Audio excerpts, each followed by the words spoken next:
a lot of people argue that there shouldn't be that much capital in venture as an asset class.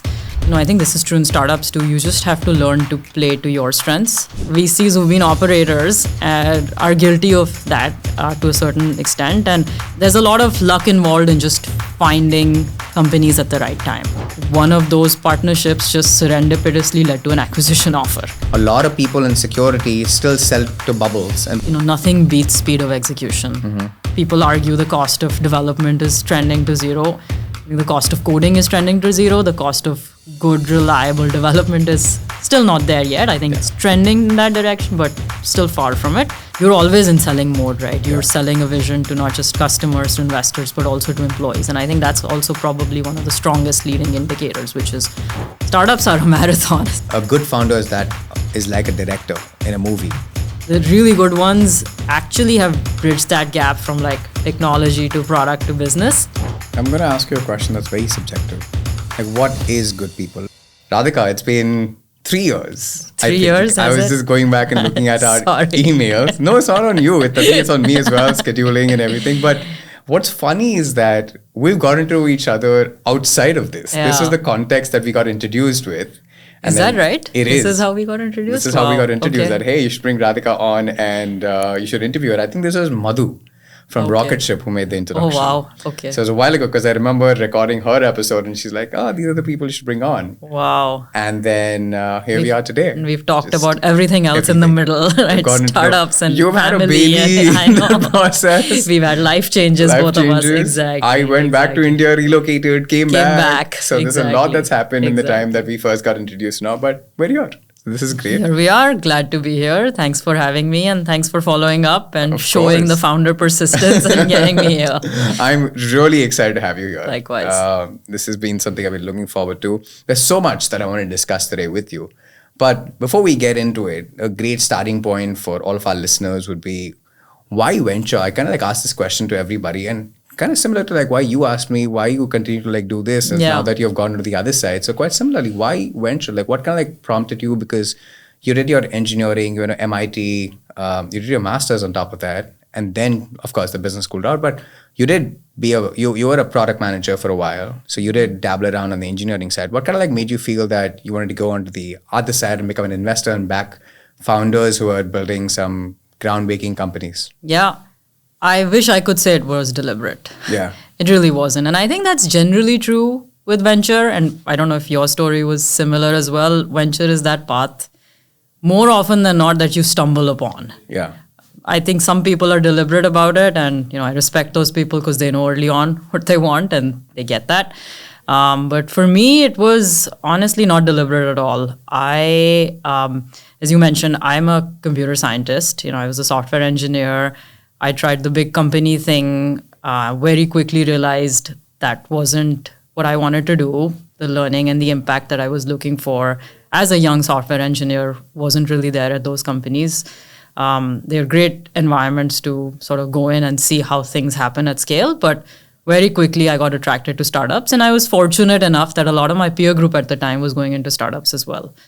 A couple of startups in, both as an early employee, I realized I was spending more of my time doing non-technical things than actually software engineering. And that's where the move to product happened, as you said. So let's put a time frame around this for our listeners. So this was roughly around 2013, 14-ish time frame? 12 to 16 in those 4 years, engineering, product, couple different startups.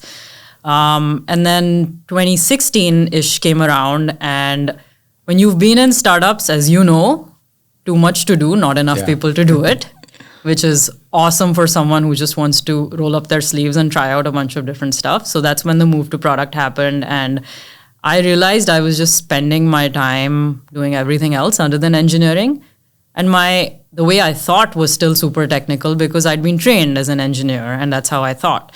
And so I realized that I was doing all of these other things, but I was still thinking like an engineer. So I was like, hey, it'll be helpful for me to round out my background a little bit. It'll be helpful for me to just get exposed to everything else there is to starting and running a business than just the product building or the engineering component.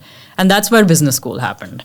So it wasn't like I was going to business school to get into venture or to get into anything else. It was like, hey, can I get exposed to everything else that I haven't been exposed to so far. And in all likelihood, I thought I was going to go back to product. I was like, even if that happens, I will probably be a better product person. I'm still learning very quickly on the job, but I think it'll give me that step jump to start thinking about everything that I don't even know to think about as I do product in my role today.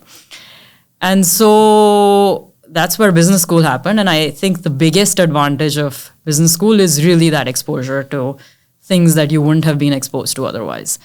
And that's where venture happened. As I talk to people, people are like, hey, this is probably the last time in your life that you can explore something new with zero risk, albeit you're paying for it in different ways, right? You're in business school and there's an opportunity cost, but you're here, so why not try out something new? And I was like, yeah, that makes sense. And as I started talking to people, knew very quickly that it had to be in tech because that's what was close to my heart. But then venture kept coming up as, hey, this is a really interesting role where you can view tech and startups from a different lens than I had been doing in the past. And it was just a curiosity where I was like, all right, let me try this out. I have a summer between my first and second year at business school. Let me try this out.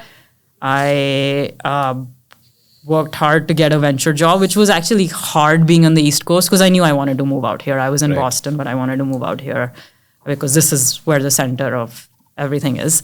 And it just happened, I met a team on campus. I was at Samsung for a few years, so I met the Samsung team, worked with them during business school, and then joined them full time. And it wasn't really that I didn't really know corporate versus not. It was just, hey, I want to explore venture. And really gelled with the team when I worked with them in business school. And that's why I really liked joining them after as well. And, 7-8 years in, I'm still doing venture. Yeah. So here I am. So typically when people are thinking about venture versus going back into tech, one of the things that I've heard a lot of people say is that, hey, if I go the venture route, maybe there's no coming back for two things. Maybe you're really good at it. And if you've got a track record of investing in good companies, why would you go back? Like, correct. You build a career there, and the pathway is fairly simple. You make a name for yourself, you get good exits, you want to run your own fund, and after that, there's no looking back. You're not going to go back and become an operator at that point of time. So did that thought ever cross your mind that, hey, if I'm half as good or really good at this job, I may not go back and become an operator, can't go back to product, can't go back to like building companies, I'll always be on the investing side. Was that ever a thought that crossed your mind? I didn't view it as a one-way door. I still view it as I know enough people who've gone back and forth. Yeah. I do think the skills that you're developing aren't necessarily, you can't slot it into one role, right, in a company or in a startup. But I do think there's a lot that you can learn that can help you transition back if you wanted to transition back. So I didn't really think of it as a one-way door. I view things in and around like, hey, is this role interesting enough for me to do? Do the pros outweigh the cons? Am I still learning? Am I growing? And I think with venture, it's probably the most intellectually stimulating job you will ever do, right? Like you're just getting to meet people day in and day out, and your job literally is to find things that are at the cutting edge of technology and business, if you will. I think you do miss building for sure. What was surprising to me initially was, and I still wrestle with it sometimes. You look back through your year and you're like, you're not in the trenches anymore. Right. You miss building something tangible. You miss the fact that you're part of the team, achieving a common goal towards building something tangible and seeing people actually use something that you've built. I think you miss that component of it. I think I'm still enjoying it a lot that I don't want to leave, if you will. And so I view it as a conscious choice that I'm choosing to stay here and I'm really enjoying what I do. So I'm still staying here. Not that I never viewed it as, hey, if I start on this path, I can never transition out. I felt like if I didn't like it or, if I felt like I was good, but for some reason I still wanted to transition out, I think you could find a way out if you wanted to. I have not had the motivation to try to go the other route. The other route. Now, if let's say we were to like wind back the clock, or if you were restarting all over again, you just got your MBA, or you're in business school, and you're thinking about the two career paths that once ahead of you, which is going back into tech, becoming an operator, product, whatever it may be, or venture capital. How would you advise somebody thinking about that position right now? And quite similar, they've had 4 to 5 years of experience like you had, and now they're looking at the two paths. Because ventures become more glamorous right now from the outside. It's only people who are within venture know that it's the grind is real and it's not as sexy as it seems. But that's not what meets everybody's eye. Everyone's looking at the funding numbers, the companies that get all the attention, and you're like, oh, cool, I'll get a chance to like back the next biggest thing. The cursor is going to be my investment. That's not how day-to-day happens. Not everybody gets, an opportunity to like invest in those groundbreaking companies or once-in-a-lifetime companies. But that's what a lot of people think from the outside. And I draw this analogy back to sports. It seems wonderfully sexy to think that when you enter the world of sports, that you'll be with the athletes, you'll be with the coaches, you'll be, the game days where but I worked in sports, and you'll quickly realize that you don't get to see anyone. You don't get to see the athletes, you don't get to see the coaches. On game days, you're working you're working the backroom stuff. You don't really even get to watch the games as they're going on. Yeah.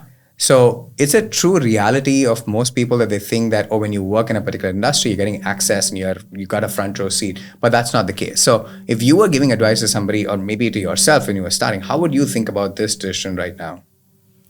I think it's a very personal choice. I 100% agree with you. I think it's glamorized a lot from the outside. It is a grind inside. I think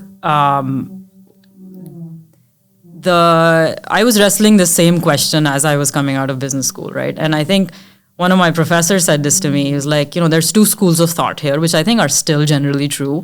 One is that if you do want to invest and be good at venture, be an operator, do scale companies, and then view venture as the last job, last career transition, or last type of role you would do. And through that journey, that's one path into venture. And in the end, one path into being a successful venture capitalist, you will. And then the second school of thought is always, it's a craft, it's a skill. And if you want to get good at that craft and good at that skill, you have to practice it for years, years in and years out. And I bought into the second school of thought, clearly, right? Because I joined venture after business school, and I'm still practicing the craft, if you will. And I think it's I think it's helpful to view it in that sense, because it is a hard role in that you have to spend decades in it in order to actually truly get good at it, or even for you to know, are you actually good at it? Yeah.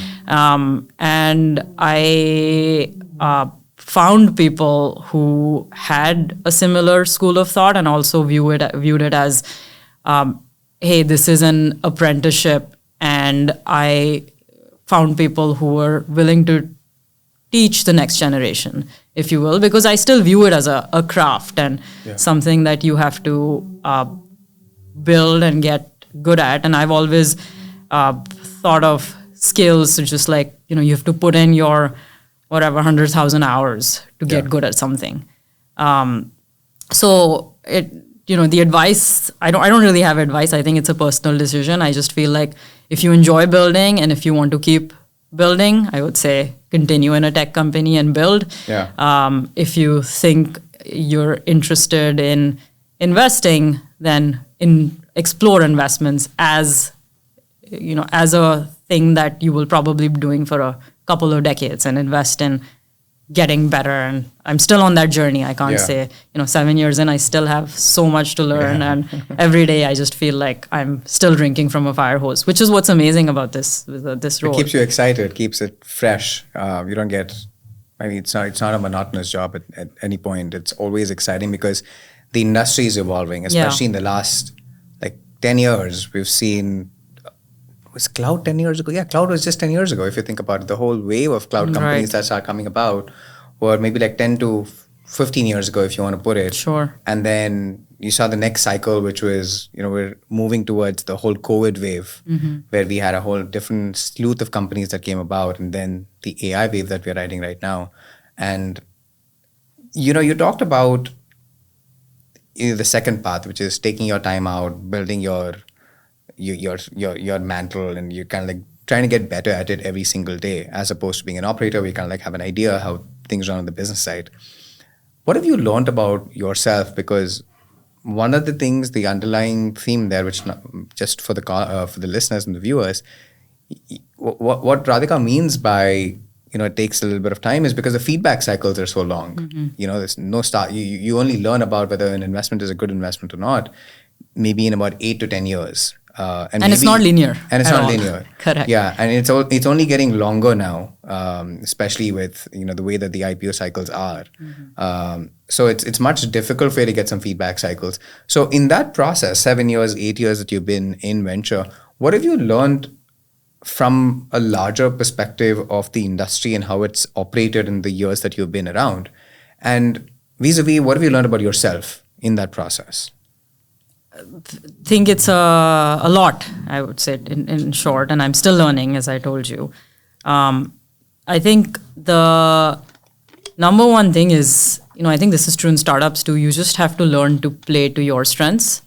As you talked about the industry, one of the things that's been true ever since I entered the industry, and it's still true today, which a lot of people who've been in it for a couple of decades are astounded by, is how it's matured as an industry and how much capital just there is out there, right? So it's a lot of people argue that there shouldn't be that much capital in venture as an asset class. Why is that? Well, because the number of founders like yourself aren't increasing at that exponential scale. Right. So in the end, the blocker is people with innovation and with people with ideas and who can actually execute to build billion, almost $1 trillion companies. And those are few and far between, right? So if you have that much capital and there is pressure to deploy that capital, then that means a couple of things happen. One, the truly good ideas are overcapitalized very quickly, and that has consequences down the road. And then two, honestly, things are funded that shouldn't be venture funded as well, which also has negative consequences, both as an industry and also to the people building those businesses themselves. I think you lose a little bit of discipline as well as a result of those two things.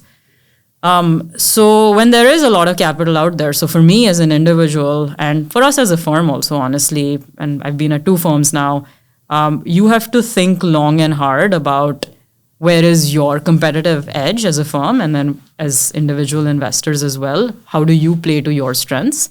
And then how do you use that to either find opportunities that are not quote unquote consensus at the time, find them earlier, build those relationships earlier, and or get conviction in something that others don't have conviction in and around, like quote unquote, where's your alpha, where's your leverage? And you have to continuously do that as things are moving so quickly. Continuously continue to do that as a firm and as an individual as well. So that's what I have realized. And the other thing is, because the outputs you can't control as much, right? A, the feedback cycle is really long, and then B, you invest, you are still kind of on the periphery, right? You're not the ones running the company. Right. So you have a limited span of control in terms of the output. So how do you control the inputs, right? What inputs can you actually control? And segregating those two then is important, because then you can focus on, here's what I can control. I can't control whether a founder I've introduced a customer to will actually go close that customer or not. But what I can control is I can make all of those intros for them. I can sit in on how they're pitching to those customers, how they're messaging it, and I can give them that feedback and I can push them in a certain direction. So you have to quickly figure out what you can control, what you can't, and actually figure out where is it that you can actually add value as well, and be truthful to yourself about that. You as a founder, I know I will never know your business as well or better than you do. I think VCs who've been operators are guilty of that to a certain extent. And I think you need to have the humility to realize that that is never going to be true, no matter how recently you were an operator either. For me, it's been over 7 years now. So I quickly realized, everything I did back then, none of that holds true today. And I think the world moves very quickly. Right. So you need to understand as a VC, I think I understand as a VC that I can't do that really well. I can be a sounding board. I can give you feedback. I can introduce you to customers. I see a lot more, just out there in the market than you do. And I can inform you with that information. And I can open up myself and my firm's network to you, which is what we do really well as a firm. So you have to figure out what your strengths are. You have to figure out what you can control, what you can't control, and then really just try to play the game in your terms to try to engineer the outcomes that you're hoping to. In the end, there's also a lot of luck involved in startups and VC. Yeah. So how do you just try to engineer as much luck, increase that surface area of luck or serendipity for yourself? Yeah. We continue to try to do that repeatably over time. Can we spend a little bit more time on engineering luck? Because I don't think a lot of our listeners have, this is the first time that it's coming up in the 160 odd episodes that I've done. We haven't really talked about what engineering luck really means. And it's more relevant, especially here in the Valley, because you can create an outcome for yourself, should there be a way and path to do so. And by that, I mean, you can have an exit if you want to have an exit. You can engineer an exit. You can engineer, for a founder to have, make their way out and have a different ways, and while the company is still running. So what do you mean by engineering luck, and how can maybe founders position themselves better to make that happen? And how have you seen companies, both within your portfolio and otherwise, kind of do that? There's a lot of ways. Again, I think it depends on the company. It depends on you. I think the way I think about it, as a VC, and then the advice that I give to founders as well is, again, if you go back to like focusing things you can control. I'll give you an example. As a VC, I can't necessarily control. There's a lot of luck involved in just finding companies at the right time, right? And finding them earlier, as I said, and building that conviction earlier. So how do I systematically increase my surface area to find the right founders at the right time? How do I get the right information so that I know, what knowledge I have to equip myself, what areas pique my curiosity, so that I can be prepared when I meet someone to move faster than other funds could potentially do, in terms of having thought out about a particular area, have built a thesis already, and be armed with all of the information so that I already know a lot about the market and I can move quicker than anyone else. For founders, some of the things we're actively working with right now, for example, is one of our companies is doing, really well just executing bottom up and selling to developers, for example. We are now trying to have them understand what an enterprise product should look like. They don't know whether they're going to build that today or tomorrow, but the need in the market is validated. So one of the ways we're advising them to quote unquote engineer that luck is just continue to spend time having those conversations. And in order for them to then find, say, even initial design partners for the enterprise side to see what are the enterprise requirements and what architectural changes, etc., they'd have to do. Just keep having those conversations with people who are thinking about that, from the enterprise side, even if you don't have a product to offer them today. Understand what the market needs and just ask them, hey, can you just give me feedback on what I'm missing today that I could build tomorrow? That's one example. Another example could be, one of our companies, again, they just recently had an exit. The reason why they had an exit was one of their customers ended up acquiring them. And the way they did it was they realized that this was a company building customer support agents. And, that field, as you know, has gotten really crowded very quickly. So for them, it was, hey, how do we embed our technology into others who have a distribution advantage, and through that build strategic partnerships with a variety of different players. And one of those partnerships just serendipitously led to an acquisition offer. Right. So it wasn't deliberate, again, for them to say, hey, I'm going to run this playbook. I'm going to try to find 10 partners. I'm going to hire someone to introduce me to those partners and try to run a process. It was just, here, I'm increasing my surface area of potential partners. And hey, that's led to an acquisition. You don't predict that. So it's just like, all right, what can I do at this point in time that's in my span of control that can increase the probability of success that I have right now in terms of what I'm trying to do this year, if you will. Yeah. And then you hope that all of those things, as you keep doing that, will compound over time. Yeah. No, I completely agree with you, especially on the first point there. We went through a similar motion ourselves because we were trying to like figure out at some point, or even quite early in our fundraising journey, at pre-seed, people are asking us what's the enterprise story going to look like for us. I think very similarly, I think it was a very conversation that we had. And we kept thinking about it, okay, this is going to come up. Okay, we've raised money for the existing business. We understand paid problem, but we also understand the limitations of the market. How do we then start, thinking about the next version of the story, which is still a year away? Yeah, absolutely. Because investors are always like, show me the huge TAM. Exactly. Right? And you've got to be thinking about that while you're executing what you need to do and service the customers that you have right now. Yeah. How are you thinking about growing the business? And that comes down to like, hey, I want to get as much feedback as possible.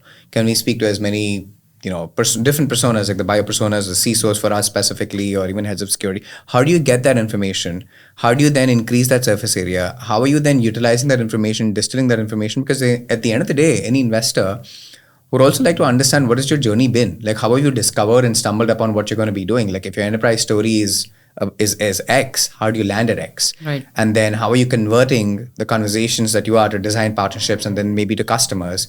They want to see the whole journey. What is your pipeline looking like? Can you have a repeatable motion? All of that only happens if you're rapidly experimenting, and you got to like quickly realize what works for you, what doesn't work for you, and then discard the things that don't, and then start really focusing on, maybe even at the end of the day, what you focus on, where you think the signals are coming from the market.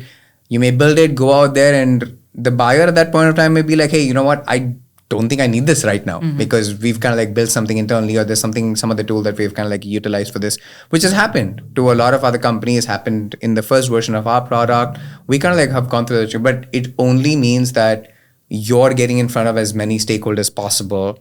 And they may be people who will be interested in working with you serendipitously. We never knew cyber insurance was a space for us, and that happened almost in. Yeah, you're engineering luck as well, clearly, right? Luck. Yeah, we were talking to as many people as possible, and somebody was like, oh, you know what? I think we can use this. Yeah. And we're like, we don't think insurance would be a space that we'd be entering. So things like that happen so serendipitously, and you're like, oh, wow, now there's a revenue unlock, there's a story unlock.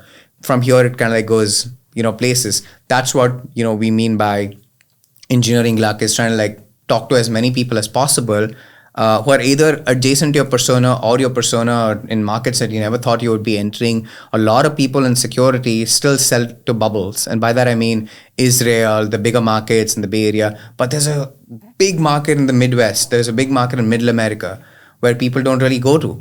And that's the kind of stuff that, we've been getting feedback from people who have either successfully exited, or when we have spoken to people who are like, why don't you come and like speak to us out here, fly down here, take a meeting, I'm like, oh, that's interesting. Yeah, you were in Denver or something last week, right? I was like, I've never been to Denver before. I'm like, okay, why don't I go to Denver and see if there's something that comes off of this? I'm gonna Boise, Idaho in a month and a half's time. So it's markets where we haven't been to see if somebody is going to give us feedback. Yeah. And if there is a pull, then that means, oh, you know what? Maybe this is something that's not been looked into as much. And that's what, hopefully can engineer either luck, or worst case scenario, it validates that, hey, there's nothing to be built here. So you're crossing something out that you don't need to be spending more time on. Yeah. I think the trick is always, how do you focus on the core business while also doing that, right? Because as a founder, I think your limit is the time. Exactly. And it's extremely valuable. And so you have to do this delicate balance of throttling both sides. And I think that's what the best founders do incredibly well. Yeah. Like, they're able to laser focus on the business and meet the market where it's at today.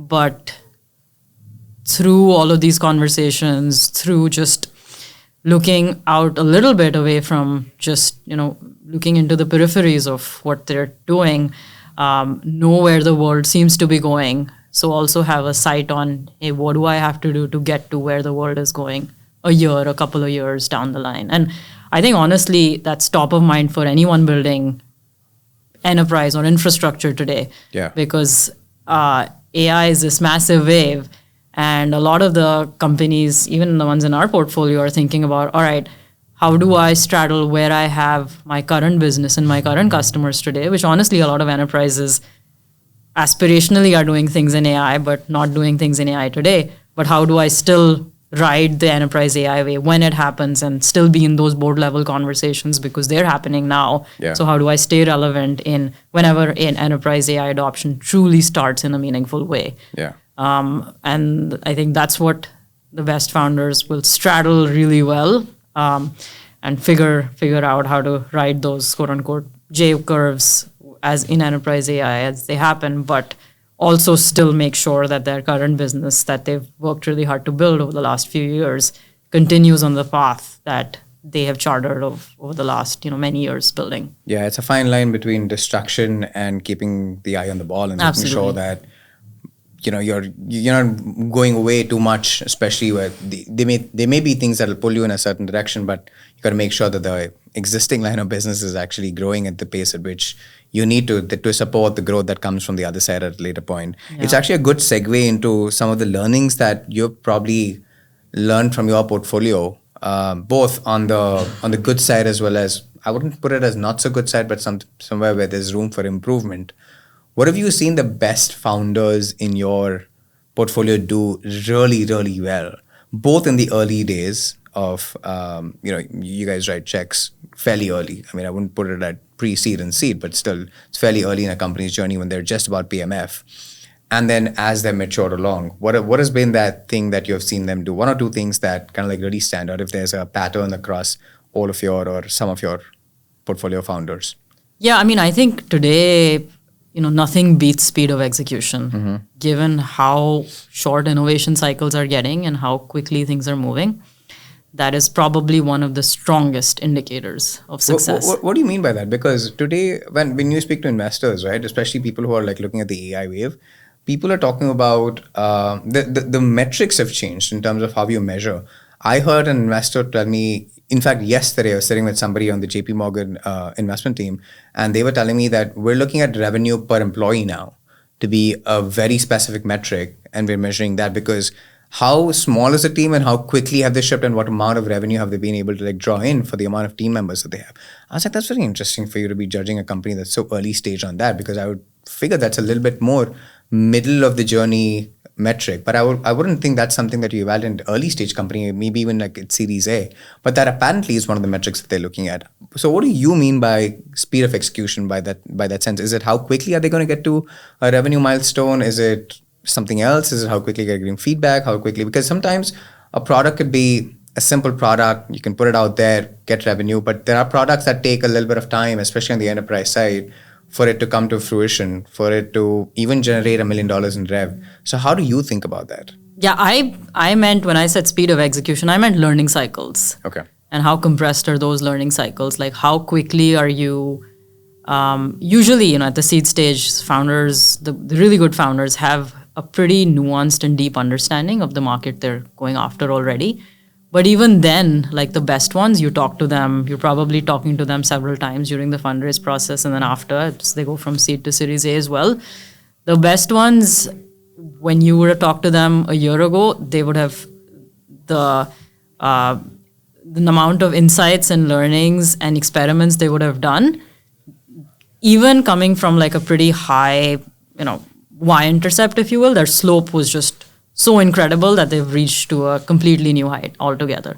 So I don't view it in terms of at least yet, in terms of revenue per employee or those kind of metrics, or how quickly they've gotten to $1 million in ARR or what have you, because I think we still, again, as you said, we come from the enterprise side. We also do come from the infrastructure side, where things take long to build and then to sell. Albeit, again, people argue the cost of development is trending to zero. I think the cost of coding is trending to zero. The cost of good, reliable development is still not there yet. I think it's trending in that direction, but still far from it. So I think you probably can build quicker than you could before. You could probably sell more efficiently than you could before. as well. But the things we wrestle with today with those kind of growth rates are also still, there is a big question mark on the durability of that revenue still. And we have a couple of our portfolio companies who are benefiting from that, where they've grown at paces we didn't think fathomable before AI. But it's still early days in terms of us knowing how truly durable that revenue is. So it's incredibly exciting to see those growth rates, but as investors, then you're also terrified because you're like, is it going to go away very quickly as well? Thankfully, it hasn't. But I think we're still wrestling with, what do metrics look like in this new day and age? And where does that durability, how do you factor in for that? There's obviously proxies of like, what is your net dollar retention, or how much of your revenue is actually truly contracted, true ARR versus just run rate. And I think investors are getting more savvy about that and understanding that a little bit more. But when I say execution, I don't mean how quickly you've gotten to $1 million in ARR. If you've gotten to that in a month, yes, obviously every investor would want to talk to you, and as an investor, my ears will also perk up. But when I talked about just execution, I meant learning cycles, and like I think about it as like velocity, I think, rather than speed, where how quickly can you truly move, but also in the right direction, and how quickly can you find the right direction as well to find the right velocity vector. And I think that that's probably the one leading indicator. And then two is obviously the quality of people that you can hire around you as well. Because again, you as a founder, this probably better than anyone else. You're always in selling mode, right? You're selling a vision to not just customers, to investors, but also to employees. And I think that's also probably one of the strongest leading indicators, which is what is the strength of the team that you've been able to assemble around you. That is the leading indicator of how you'll be talking to customers and investors and selling that vision, if you will. How do you evaluate that as an investor, by the way? How are you evaluating a founder's ability to attract talent? Is it like when you're running an investment process, are you looking at the team structure? Of course, you're looking at the team, right? You're not just looking at the founders, but you're already looking at, hey, I already have these like 3 or 4 people who are ready to join me. Some of them already have people ready to join them and not drawing any salaries until seed funding round happens. Oftentimes it's like, I have all of these people ready to follow me. It looks different in every which way. I don't think there's like one metric to evaluate it, but at the Series A stage, there's also already like an established team. At the seed stage, it's a little different. At the Series A stage, we do seed A's and B's, so we get to see the gamut of that. But that's the other thing we try to, advise our seed founders to do, is just like be really thoughtful in and around the team members that you're hiring as well, because they're shaping up, this again better than I do. They're shaping up the foundation of your company. In your company, everything, right? From culture to the way you companies in the end, just the people, right? We think about products and we think about investments and everything. In the end, it's a group of people working together and doing interesting things at the end of the day. Yeah, and if you don't have the right set of people around you, it not only sets you back in time, especially if you have a wrong hire that comes in 3 to 4 months here and there, it just creates a little bit of disharmony. Is disharmony a word? I think so. It just creates a little bit of disharmony. I mean, it's not a word. I guess people now just get a sense of what it is. But a little bit of disharmony in terms of how quickly you're able to like get to that learning curve, and it impacts velocity, as you put it. And all of this is like interlinked, and it's really important. I think it comes from the top down. You're hopefully able to like build it with the right set of people. If you build it with the right set of people, you're going to have that velocity, hopefully, because that learning curve then gets, trickle down to the team, and you're able to like understand the market better, as opposed. And it's also important for you to have that very transparent learning structure internally, I feel. That's one of the things that I've seen where some companies do and some companies don't, because there's a point where I feel the good founders are able to like make sure conversations from sales calls, conversation with investors, conversation what's happening in the market is then trickle down either in a form of a memo, internal Slack messages, or whatever it is, and passed on to the team so that the team has the entire context. Otherwise, the ones I've seen from my previous portfolio companies is they operate in silos. The business team feels like it's the business's responsibility to take care of the business side of things and not share that information enough. It's business and customer support. That's pretty much it. And the engineers are kind of like operating in silos. But I think it's really important for teams to be built around a very transparent structure. And we didn't really have a way to like evaluate it. But once you speak to the founders, you kind of get a sense whether the culture of the team is such that there's information that's being passed on at every level. Because if it does, then I think the engineers have a better sense of what the customers want and are able to like ship it better. Because not everybody, I can speak from my perspective, not everybody that we hire was a security engineer, was an engineer and then came into the security industry. So they don't have a lot of context. And then bring them up to speed and context is both your responsibility as well as down to them. But the only way you're able to like build that context is if we pass that information on to them. So I'm sure in infrastructure-based companies as well, not everybody is coming from that niche. They may be coming from other spaces and getting a job. And it's really important for those people to be on the same page as domain and vertical experts. That's when I feel the team is well structured, both at the junior level, mid-management level, senior level, whatever it may be. But I think that composition is really important. Have you seen that be either a deterrent in a team's velocity or the way that it's able to like ship products? Or do you feel that that's not that important at all? No, I think it helps. Again, similar to you, I don't know the right way to measure that other than qualitatively having that conversation. And as a board member, your job is to always just ask the right questions. And I think that's a really important question to ask, which is team, culture, how are people in your team being empowered to build the right things and know what the right things to build are. When I was an engineer, I would join customer calls, and I think that was the best part, which is why I also moved into product. It's just in order to build the right things, and in order to again in that velocity vector, find that the right direction you want to move into, and iterate on that to find the right direction.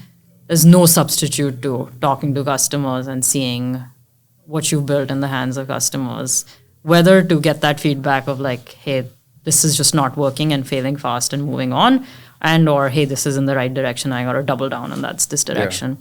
I think it's also a pretty strong, if you do that well, I think it also helps you retain talent a lot more as well, because it again empowers the builders on your team to feel like they're truly a part of the bigger picture. And I think that's true for the salespeople as well. The more they are in silos, I think the harder it is for them to interface with the product and the engineering side.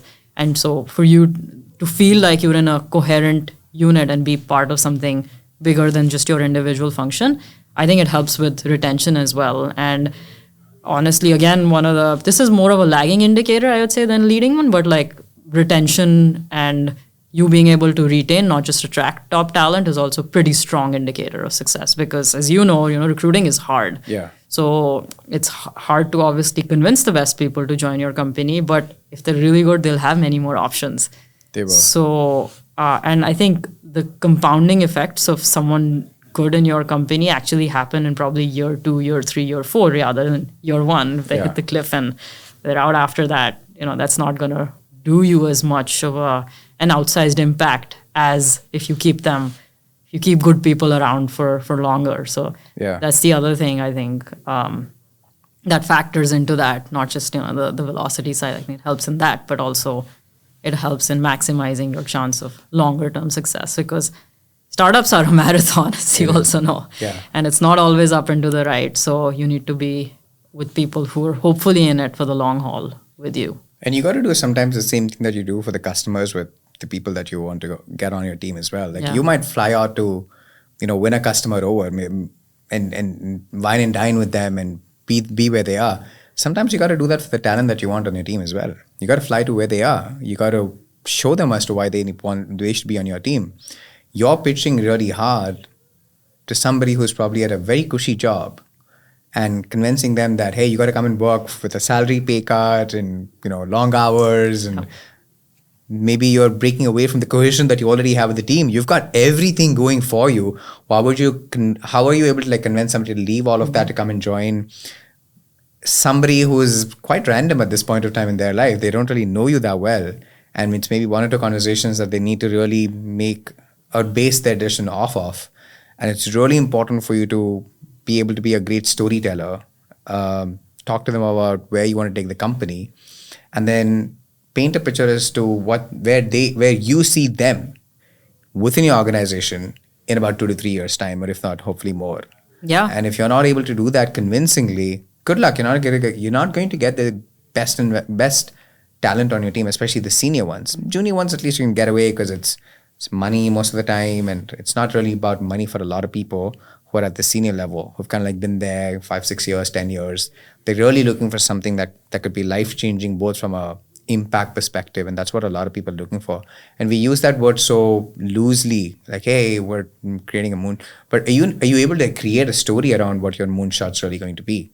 Because not a lot of people are able to do that. People are able to just say, hey, I want to create a moonshot, but what is the path to get to there? Like, are you able to like really draw a big picture? And I think the best founders are able to do storytelling really, really well. Mm-hmm. And again, an analogy that I have here is a good founder is like a director in a movie. Because you may have a script and everything with you, but if you can't really paint the vision, because at the end of the day, when you read a script, when you read like in a path to like 5 years, you're like, oh, okay, that looks good. I mean, but I am the storyteller. I'm the director. I know what goes into this set. Like, I'm going to tell you that, hey, when you walk into this door, this is going to be here. This is where the chandeliers are. This is where the background dancers are going to be. This is how you're going to make an entry. So you're really creating this image to this person saying, oh, this is going to be grander than life. This is a once in a lifetime opportunity. I don't think I'll be part of another thing like this. That is what I feel a CEO's role is, or any of the founders, especially in the early days or at Even any point of time. Any point of point. time, to craft that story really well. And yeah, it is one of those things that's, I don't know if you've done this, but I wanted to ask you, like you said, when you were an engineer, you were joining calls, trying to understand what's happening on the other side of the customer stories, right? Have you ever joined in on an internal meeting with one of your portfolio companies just to see how do they run things internally? Like, how the comms run, how do they pass out the messaging? How is like the internal response as well? Because you also will quickly get a sense whether it's a one-way direction or there's like a good back and forth going on between team members and the founding team where there's a pushback and like, hey, we're doing this. Like, why are we doing this? And there's a healthy debate that's taking place as opposed to it being a very unidirectional sort of communication channel. Is that something that you've experimented or heard of anybody doing so? No, I haven't. Again, there's a fine line that I still think, and I don't know what the right answer is between like investors being too involved or being perceived as micromanaging. Again, I don't want to give the perception that I can come run your company better than you can. So I haven't done it in that capacity. The places where, we have sat in on is like, hey, we've made a customer introduction, so we want to see if your messaging is resonating with them. So we'll sit in on those kind of things. But that's an interesting point. It's, you could be a fly in the wall and just see how, without again being too prescriptive, but seeing, how the culture in the organization is shaping up and whether you think it's giving the right information flows or the right knowledge flows to get to the right answer quickly or not. Because we've done that internally, because we've invited our angels or even some of our investors. And we said, why don't you sit in on a couple of our internal Tuesday morning meetings? It's at 8 a.m. If you can make it that early, it'll be great. And we let them know because we've got a team in India as well. So we asked them to come sit in. You gotta just get a sense like, hey, this is how we communicate, because it's me and my other co-founder Kabir who does all of the non-business stuff, business stuff, and everybody else is technical on the team. So we're like, hey, there's a reason why we're doing this. And we talk to them about, and we remind them, hey, this is one of the reasons, this is the outcome, hopefully, that comes off of it. Any questions? Like, do you have any questions as to why we're doing so? And we get pushback sometimes from our engineers saying, okay, what is this going, like, why are we doing this particular thing? There's another company that's doing something else. Have you guys thought about it? And we get pushbacks. There's a little bit of conversation that takes place. And we're like, okay, we felt that's a nicer way to run conversation, because we've been part of teams where it's largely like, hey, we're doing this. There's a metric, this is updates from last week, and boom, done. Like, you have any questions in the end? You run through so many things that people are like hesitant to like ask questions. So we've asked investors to join us, give some feedback, like, hey, do you think there's a better way that we can run meetings? It's not from a place of an investor trying to be micromanaging. It's more from a perspective of an investor trying to give us better feedback in terms of, hey, this is something that you could do, consider, I'm like, oh, great.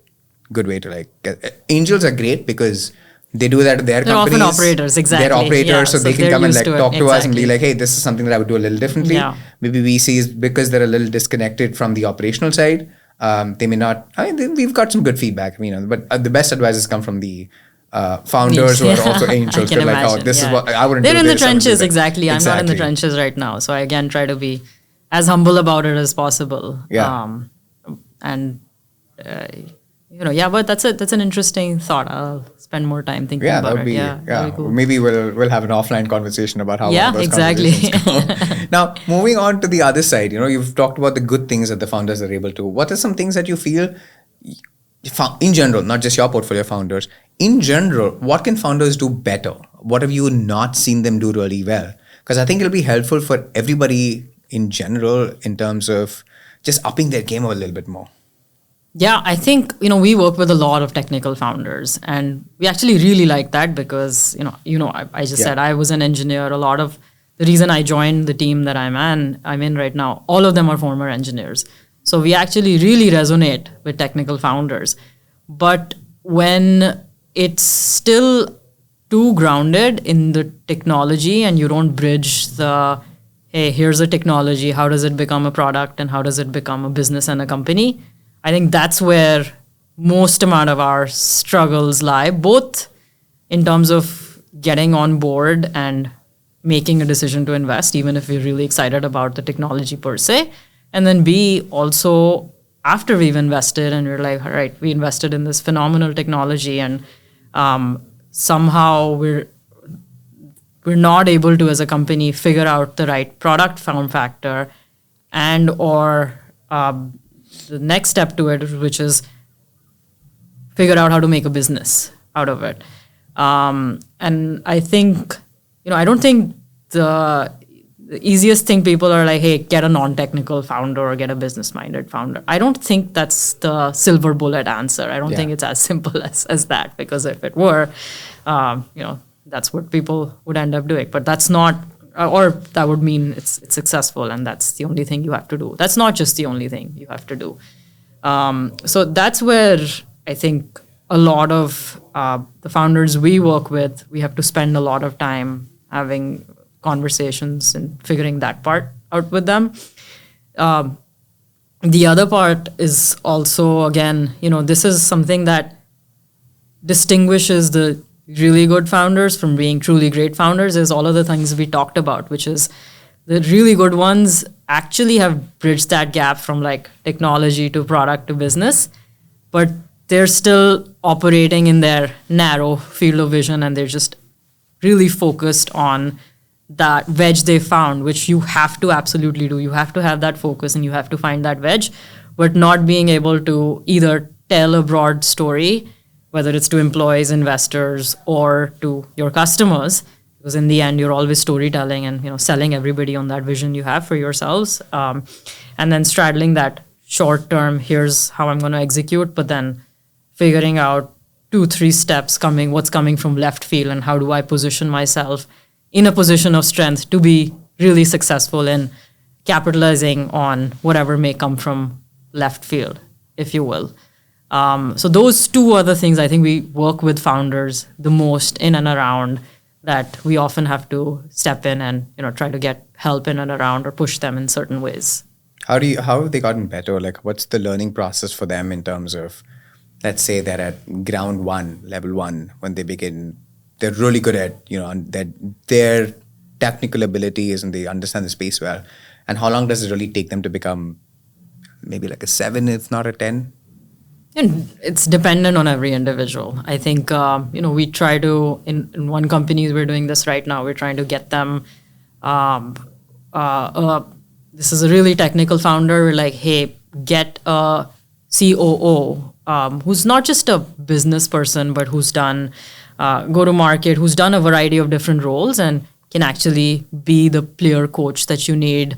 And a lot of times it's also the reason why they're really good and focused is they have way too much to do and they're just in the day-to-day running of their business. So in this case, it was, we think you can actually grow to being a really strategic CEO. You just haven't had the time to do so.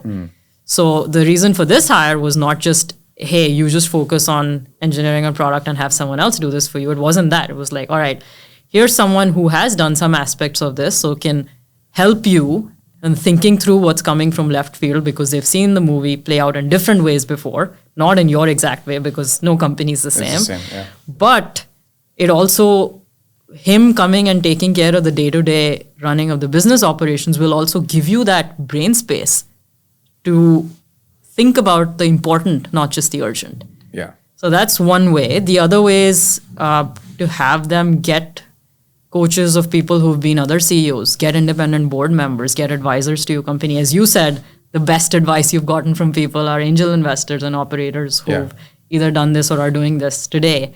And we try to do that a lot as well. And, surround them with people who've seen the movie in different ways, but can be that sounding board for them.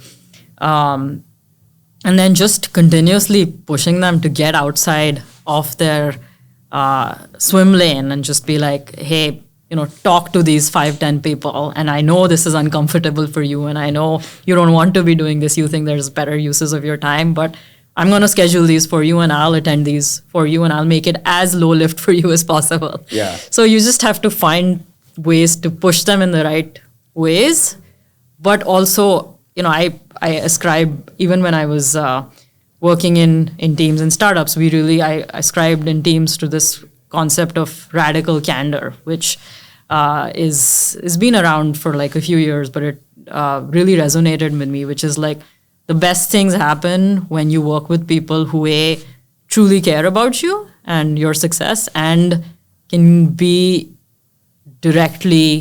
you that direct, unfiltered feedback, if you will. I think at that intersection, and I think initially when it came, it was like, what kind of managers should you work for? But I think this is true with every functional team, and I like to think about it as the best things in working with founders are actually when, as an investor, you can get to that level where you can share that unfiltered feedback, but the founder knows that it's coming from a place of, hey, our interests are aligned and I deeply care about your company and you as an individual as well, because you need to have that level of trust for me to give you that really hard feedback, which takes time to build as well, and try to work hard to make that happen.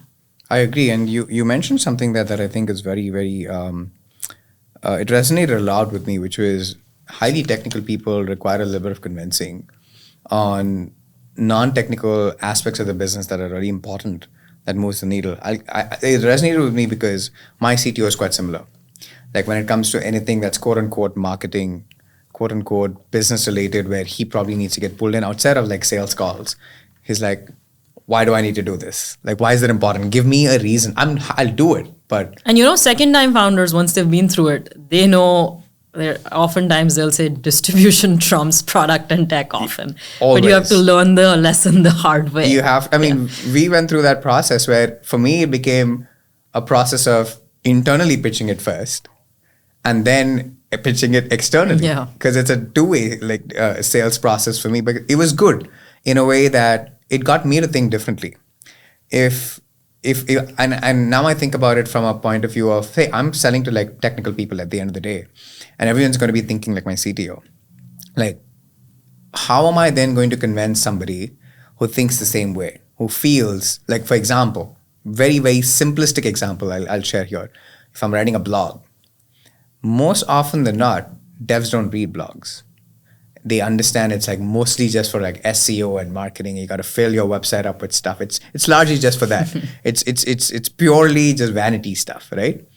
But then if you are able to like write stuff that's a little bit more technical, that's a little bit more use case specific, that actually appeals to somebody's day to day, which is a harder thing to do because I'm not super technical.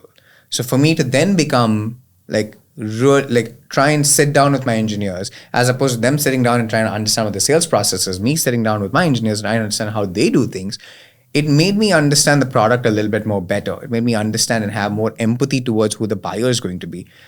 And that's also a good thing in some sense, that instead of me looking at it from a process of why am I getting a lot of pushback and why is there no buy-in internally, I was able to like flip that switch and say, okay, if this is going to be the process of everybody out there that I'm selling to, everyone's going to look at it from the way that my CTO is going to be looking at it, then this is great. Then why don't I try and find answers internally? Let's try and see what moves the needle for him and the engineering team, because then I can probably try and mimic this. This became my test bed. Now I don't need to experiment in the real world out there and say, hey, is this piece of content working? Or is this marketing initiative going to work? I'm going to run an internal experiment to see, does this resonate with these people? Does it sound authentic? Does it sound authentic? Or am I being sold to? Devs hate being sold exactly. to. And like simple things, even from a landing page perspective. Like if I'm so used to like my own experience. Like I don't mind being hit up with like pop-ups sometimes because I'm like, oh, cool. You got something here. I'm probably going to click on it. But dev doesn't care about it. A dev is there on a landing page for a specific reason, and they're just going to go to that particular page, or they want to know, like they want to go to the docs page. So how are you going to design the docs page to provide all the answers as evidently as possible so that they don't have to like even move around to too many movements within the docs page? You've lost the person already. So how can you efficiently like construct that? So I started thinking about things differently. Just how SaaS companies are built versus how vertical specific companies are built like a developer. Even something as simple as architecting the homepage became like a fun exercise, difficult exercise for someone like me to like put myself in their shoes to understand, hey, this is how a dev thinks. But as somebody who went and bought software, I looked at things and built my initial landing page from that point of view, and then quickly realized that, hey, that's not my core persona. My core persona is somebody else. And then trying to like think about, so little things like this really matter. Like even for me, it was very hard, but then trying to put yourself in the shoes of a dev or a different persona altogether is really important. So that pushback is good. So technical people can, for a non-technical person, be a good sounding board. Even their pushback actually gets you in the right direction. At least got me to think and have a lot of empathy to it, and became like my test bed. My experimental bed is now everybody internally. If I get a good buy-in, people are like, oh yeah, cool, this is better. Otherwise people are like, this is too flashy. And I get that all the time. Like, dude, this is flashy. No one's going to read this stuff. Don't put it out there. It's embarrassing. I'm like, okay, cool, I get it. You can just put an emoji in there. Don't embarrass me with all the comments in there. Just put an emoji saying no. It's enough. I don't need too much. I get it. I need to rework stuff. Sure. So that's kind of like what I mean. Now, towards the end, I typically ask all of my guests to like talk a little bit about maybe one or two things that they're really excited about in the space right now. Like we probably will touch upon AI in some. We already have, of course. But I really want to like get your thoughts on what is it that you're excited the most about, even within maybe just infrastructure, and how does Dell kind of like look at things both internally? There's so much noise out there. So what becomes really important to you guys, and how does that really fit into the context of investing? How do you guys look at investing from a point of view of, is it just purely outside returns? Is it, a way where, hey, we can like we can kind of like build this internally and take some of these companies, buy them out, and then kind of like incorporate that into some of the suite of products that we have? How does the investment thesis tie into what's happening out there in terms of the exciting spaces that you're looking at? Yeah, it's purely financially oriented, right? We're not strategic. And the reason why we're able to be purely financially oriented is we report directly into the CEO. So we report into Michael Dell. He still owns over 50% of the holding company. And he's an entrepreneur at heart and a very sophisticated investor himself. So he knows what it takes to build companies and be a successful investor. So his mandate to us is pretty simple. You have to make me top decile venture returns. One of the ways we drive those returns for him is through the relationship with Dell. So once we make an investment, we leverage all of the other operating businesses within Dell. Dell's been building storage, servers, PCs, software, and selling services to the Fortune 500s, Global 2000s, if you will, for the last 40 plus years. So once we invest, we leverage that enterprise ecosystem they've built, all of the customer relationships, all of the ecosystem relationships, and put that to work for our companies. Which, as you pointed out, if you're trying to sell into enterprise, especially outside of Silicon Valley, the Dell brand and the Dell ecosystem, it carries a lot of weight. We are an arm's length relationship from Dell, so we don't guarantee anything, but we have a pretty strong track record of making those kind of things happen. And this also includes the Dell family office and the investments that they make across that as well, right? When you talk about the ecosystem at large. That's a part of the ecosystem That is part as of the well. ecosystem, Yeah. So we're basically his early stage investment arm. The family office will do everything other than early sage enterprise infra or applications that we end up doing. So, but we have close relationships with them as well. Okay. I would say, when we look at things, again, we think the things that are really exciting to us, I think twofold. One, we already talked about this, which is just enterprise adoption. We're still in very early innings of different enterprise functions being impacted by AI. I think pretty much every function will be impacted in some way, shape, or form.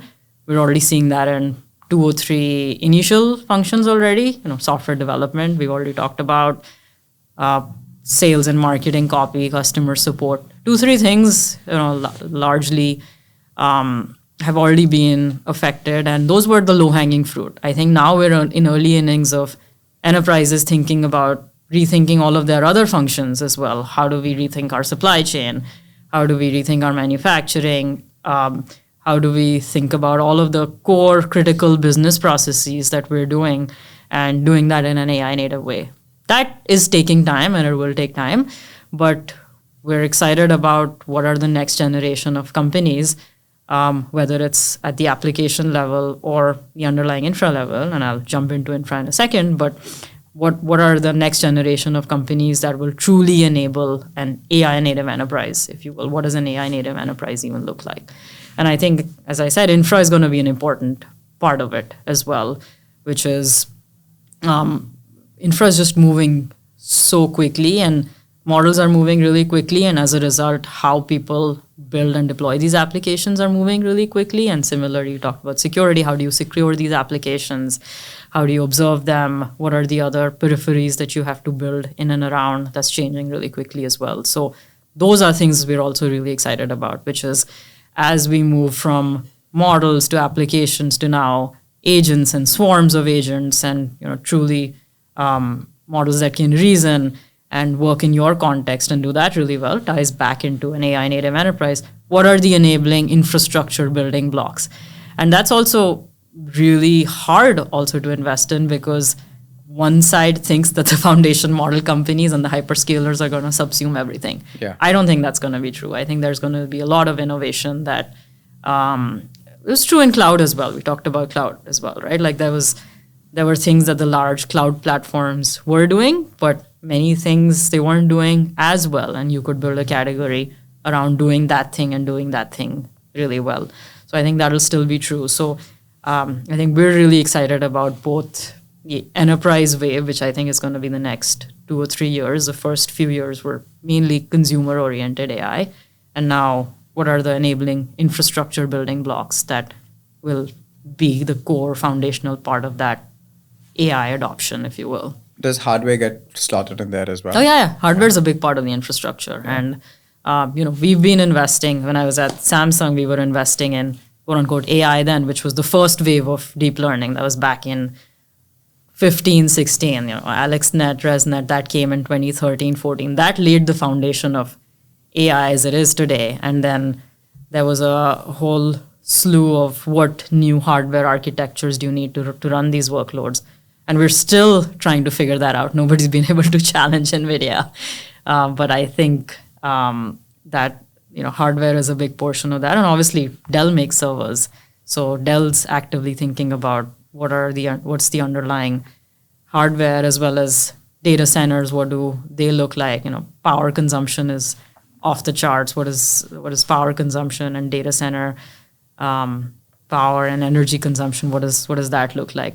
From an investment perspective, I would say we've invested in a decent amount of hardware, but I think it's a lot more software than it is hardware, because historically hardware's been a lot more capital intensive to make interesting venture returns in and around. But I think AI is what revived hardware entirely, as I said, starting 10 years ago. That was actually going to be one of my next questions, because as we're building, I brought up hardware for a specific reason, because even without that, I mean, there's probably this questions were added. As we're moving towards this journey in this whole AI where infrastructure becomes really, really important, the underlying thing that powers this infrastructure is still going to be things like energy. I mean, we haven't really talked about that in the context of AI as such. Not a lot of investors really talk about, hey, let's nuclear, energy, stuff like that. Moonshot projects like, hey, we'll build data centers in space. I mean, I came across a I came across a company that's raised, I think, $200 million to like build data centers in space, and they have this huge idea of putting a 5-kilometer radius block in the next 5 years. They have these data centers. I don't know how realistic that's going to be or not, but they've raised a shit ton of money to do so. Literal moonshot. Literal moonshot, yeah, because they're like, there's so much space. You think 5 kilometers is a lot, but I mean, when you go to their website and you read about and watch their videos, they're like, 5 kilometers in space is not a lot. It's like a really tiny space in terms of the real estate. But that's the kind of stuff that people are working towards right now is we're going to be short on resources at some point of time, or we have to be investing in resources that can enable this infrastructure to then build all of these applications and layers on top. Are you looking at that? When do you think we'll come across an inflection point where it's happening, but when that has become more mainstream, saying, hey, we'll need to invest in these if we want this to thrive? No, I think people are actively working on it. But those are the usual suspects. But when does it become mainstream? What do you mean mainstream? Like when are we going to see more founders coming up with companies at the same rate at the ones that we're seeing at the application layer or the infrastructure layer on the AI side of things? But we're not seeing like you have to. Let's take a YC batch as an example. If YC invests in 150 companies, the ratio of a hardware company that's probably building some technology for that can power the AI infrastructure is probably going to be 2 or 3, compared to maybe 70, 80 companies that are doing more infra stuff out there. Yeah, although I think that's the nature of YC versus nature of I just use that as a small sample space because it's easier to like slot if you just look at the trends, I think you will see investment in hardware, number of hardware companies, just generally deep tech, even the whole selling into defense and all of that. It's increasing at a really rapid pace. So I don't think it'll ever be that it'll be equivalent to software companies just because capital intensity, the nature of talent you need, and even, software is getting more and more democratized with AI. Right. I don't think we've seen that level of those trends at the hardware level yet. But it's increased pretty rapidly again, since I've been in the industry, looking at this kind of stuff. Samsung was purely doing infrastructure investments up and down the stack. And even at Dell, we spend a little bit of time still doing that on the hardware side. And it has increased quite a bit, and it's increasing at a pretty rapid pace generally. I mean, if you look at the returns that have come in, some of the most valuable companies being created, clearly NVIDIA, now even Dell, SpaceX, all of these companies, they're hardware companies in essence, right? So that also helps fuel the ecosystem even more so. But I think that trend's definitely been there, and I think it continues to increase going forward. And that's going to be an area that you'll be making some investments in. Oh, hopefully. Next few years, hopefully. Yeah. We'll keep an eye out for that too. And typically, again, the last questions that I ask anybody on the show is, if there was a piece of advice that they'd like to give founders in general, or if there's a piece of advice that they wish somebody had given them at the start of their career. So I'm going to pose the same question to you. I'm going to actually pose both to you, because I think it's going to be helpful for all of our listeners who are thinking about getting into maybe venture, and people who are listening who are founders. What piece of advice would you like to give both who are thinking, if you were to dial the clock back maybe like 15 years, what piece of advice would you have given yourself, knowing that the journey that you've had and worked with all the founders that you have? What is one piece of advice you'll give founders who are starting out today or thinking about starting a company today? I think someone gave me this advice a couple of years ago, which resonated, which was really simple in one line, which I ascribe to now, is like, I just want to do great work with good people. And I think with good people is what I think about the most now, because in the end, as we talked about, companies, teams, everything is just a group of people. And you're probably going to be working with these people. If you're a founder, your co-founders, your investors, your team members, you're going to be spending a lot of hard days and nights with them. You're going to be spending marathons and sprints with them. So just make sure it's actually with people you respect, you admire, you deeply trust, and you find ways to grow together as people, and again find ways to do great work with them. So it just comes down to that in the end for me. There's obviously nuances to that and means different things to everybody, but play to your strengths and then just find good people to do good work with in the end. I'm going to ask you a question that's very subjective. Like, what is good people? Like, would a category of like Elon Musk, Steve Jobs be categorized as good people? Because they still made... It is subjective, it's based on your values. So for you personally speaking, how would you think about a persona, not the same people, but the persona that is like a Travis Kalanick and all that? Would that persona be classified as a good person to work for, given what they've done and impacted the way that they've impacted the industry? Would they classify as that? And how do you, if you had a chance to work for somebody like that, would you work for somebody like that? I've never worked with them, so I don't know, but I would see how they treat the people around them. I think that is a value that I ascribe to. And if that's just a way to, I've worked with some really hard people as well, but I know those people in the end, they get great work out of you, but still treat you with respect. They care about you. Even if they don't care about you, they still treat you with integrity and respect. And so I'm not saying, work with people who will just agree with everything that you say. Yeah. I've really worked with people who've really pushed me really, really hard. And I've still, the team members I work with, they still we push each other really, really hard. But in the end, the way you do it also matters to me. So I do think about that even, in terms of the investments that I like to make, or if any, we're thinking about getting people on board, culture fit and all of that. So it's subjective, it's based on your own values, but yeah. Awesome. And the last one was advice to founders. Advice to founders. On day -1. Day -1. Yeah. Yeah. You're hopefully doing your life's work. So do it with people you want to be spending a lot of your time with. And it's going to be hard. It's never going to be up and to the right. Yeah. And just remind yourself around why you're doing it, and, keep your eyes on the long game. I think day-to-day ups and downs will always happen. But in the end, it's how you show up and how do you continue to do this day in and day out and do this over a long period of time. Radhika, I think this was a long time coming, but this is very, very well done. Thank you so much for being here. It's been a pleasure speaking with you on the show. And hopefully this is the start of many more appearances for you here. Okay. And hopefully the next one's not 3 years from now. Yeah. Thank you so much for being here. All right. Thanks, Akash.